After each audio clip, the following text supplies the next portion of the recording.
Hey guys, welcome back to Project Garage, and today we're going to be building a pallet buster out of scrap material that I just got laying around.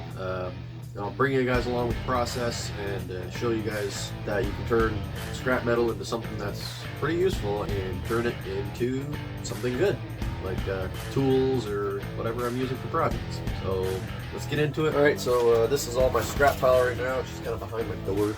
So I'm going to try to see if I can get a better camera angle, and we're going to see what we can find for some scrap pieces to make the skid buster with. Alright, so I got my scrap pile behind my door here. This is where I keep all my scrap. I just got to hook that. So I got all my angle iron. Dropping things. And at some point in time in the future, I gotta fix this device. But anyway, so I think we're gonna go ahead and what should we use? I mean, I got this stuff that's pretty brand new. I think we'll just go with pretty heavy duty. I think it'll work. Just do that there. And we're gonna need some tubing for the handle. So the last skid buster I made, I'll show you guys that in a minute as well. I used this black tubing, made perfect for a handle. I believe, so if I can show you that, it's just a long tube, and I think this was off a bunk bed someone threw out. So someone's trash, my treasure. So I'm gonna also give you guys an insight on the other one I built too as well. So essentially this is what we're building here, and it's a pallet buster. You've probably seen them. There's all sorts of different types. I just had some scrap metal laying around and I need one, so I didn't feel like going out and spending the money to buy one, so I just slapped this together. And for the dimensions you can get online, or you can just build them the way you feel like you want to build. So this one, I seen a picture online and I kind of guesstimated the distance between the boards, and I ended up getting, I think it's like 6 inches or 5 inches across and like 8 inches out. So I mean, like, it does the job, it works. So I'm going to show you guys the process of me building it.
Got our handle. So these two pieces, basically this one is gonna sit on top of this one, kind of like that, and the bottom is gonna be the rolling part of this. So like this one is, it's got the angle piece in the middle, so The angle piece is going to be up here, and the round piece here. I'm going to clean up this edge here. That way it's nice.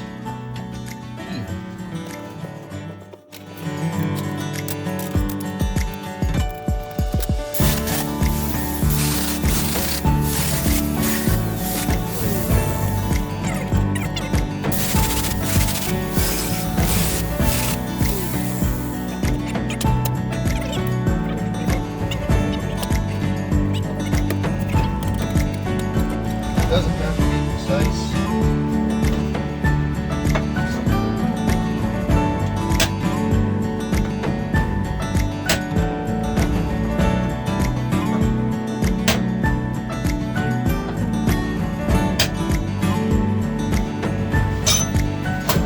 Like that.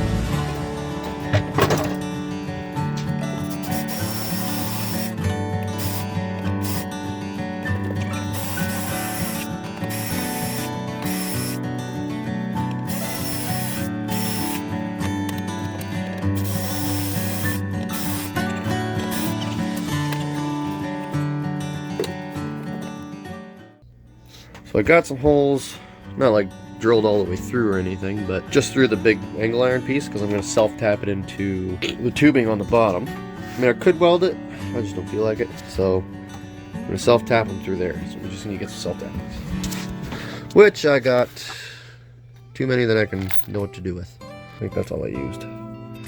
That's probably good. Got a couple more of those.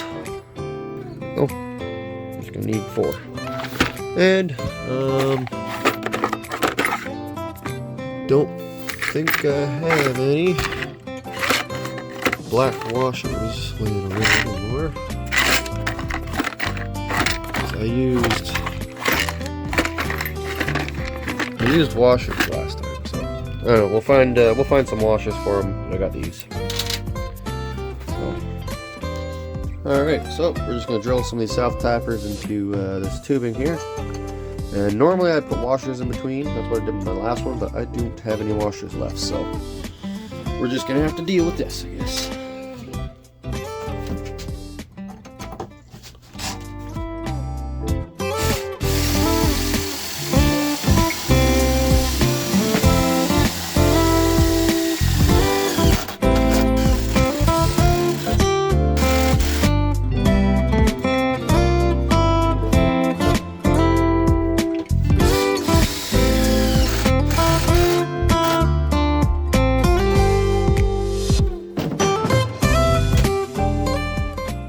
Alright, so there's the piece.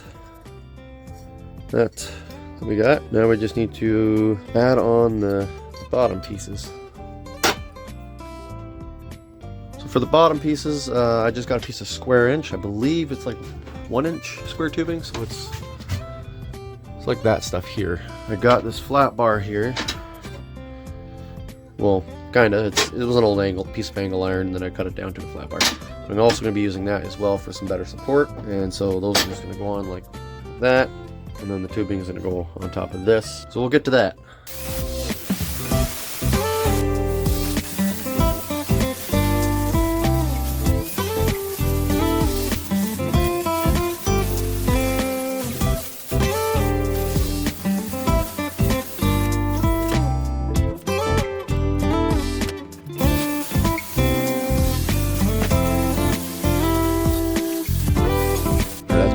Camera was twitching out, I had to fix it. It was all like shaky. So, pardon the shakes. I want 7 inches.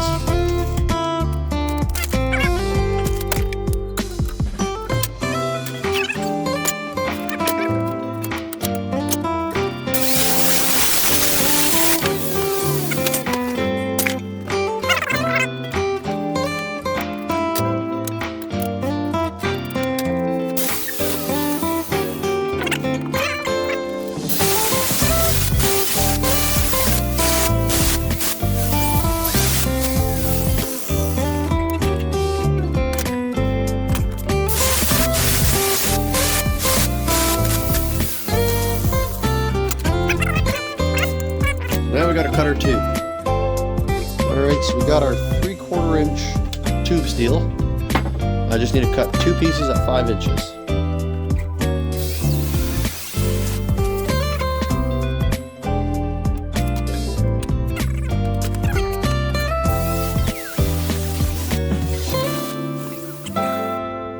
I am just going to clean up the ends on these where I cut, just so they look a little better.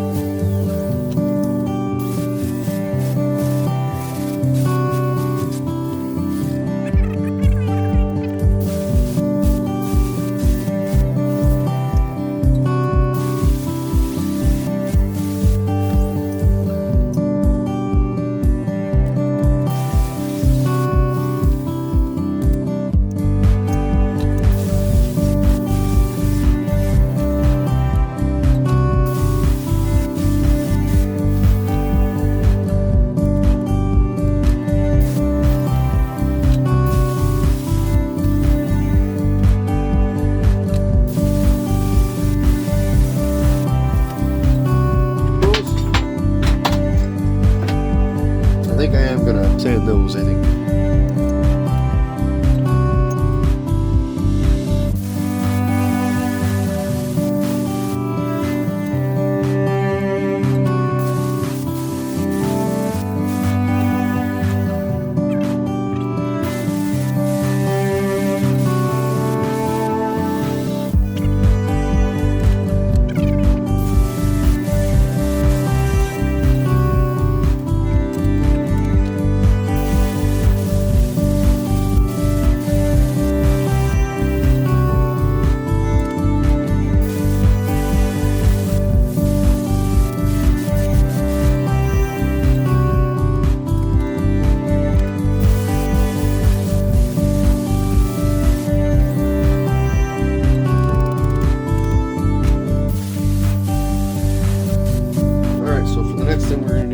We're going to need to grind and weld all this up, so I'm going to try to get all this ground down and this ground down so I can know where I'm going to weld to.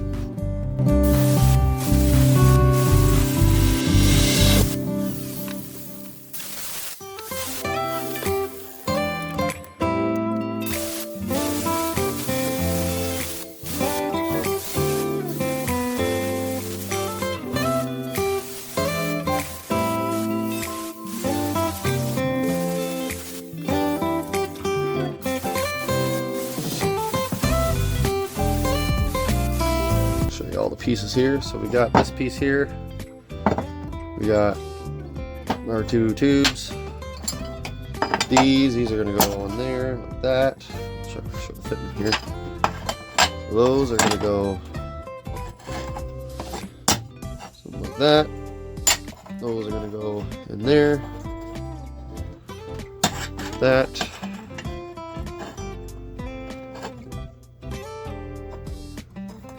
And then everything gets tacked together and welded up. And then obviously the pole's gonna go right there. So yeah, something like that. Anyway, let's gonna get everything tacked together. And all right, so I got the handle now. This is the end that sits onto the blockhead. To the blockhead, which is here. So that sits on there like that. I'm gonna weld all around that. Fits on there. It's on there pretty good, both sides. And how I did that was I took a piece of angle iron, laid it on the ground, and I basically notched the tube and then cut little V's in it, and then I just banged it on until it matched the angle iron perfect, and then I knew it would fit that perfect. So now I just got to weld everything up. Well, I got the head all welded up. I thought I was recording, but I wasn't. But anyways, it's all welded up. I'm just going to weld on the head there. I got this one sitting here so I can match the same angle. And I'm just going to get it all welded up now. Hopefully I will reach. Should.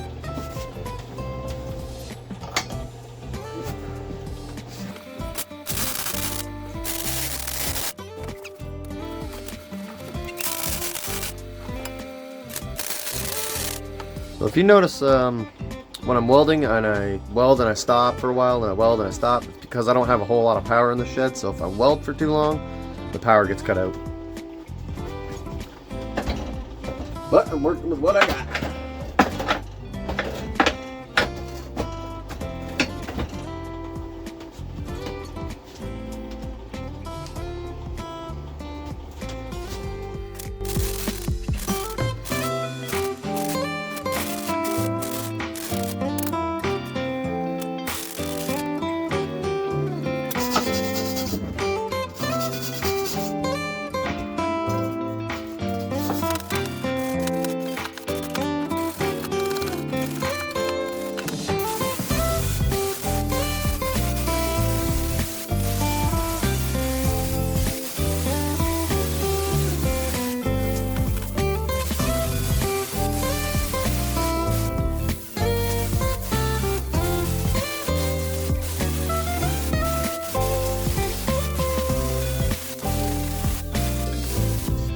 here it is, all cleaned up, ready to paint.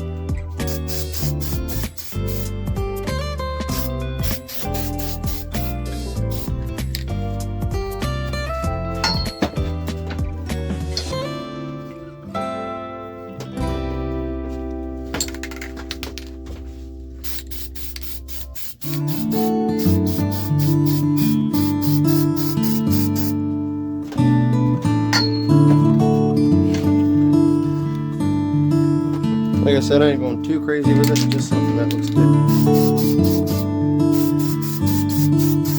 Something that'll work.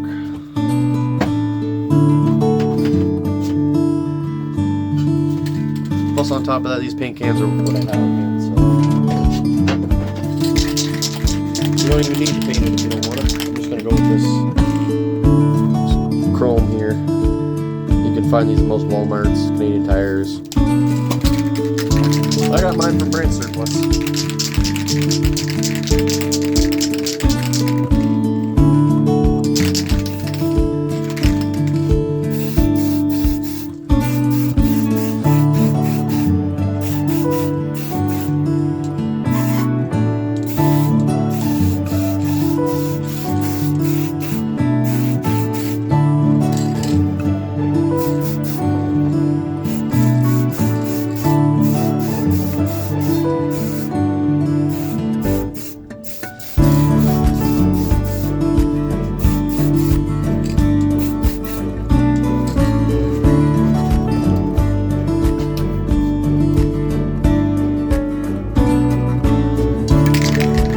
There you are.